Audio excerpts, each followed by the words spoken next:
Solving an equation is 10x squared equals 15x. So it's a quadratic because we see that x squared and nothing higher.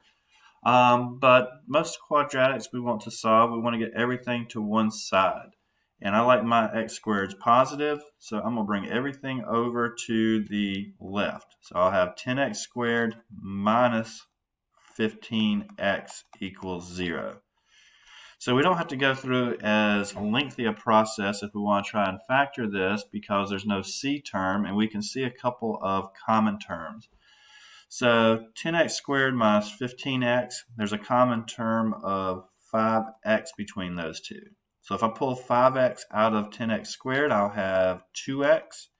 And if I pull 5x out of negative 15x, I'll have minus 3. So that factors into 5x times 2x minus 3. So I have two factors set equal to 0. So I'll set each one of them equal to 0. 5x equals 0. 2x minus 3 equals 0. Solve each one. 5x equals 0. I'll divide by the 5 and get x equals 0.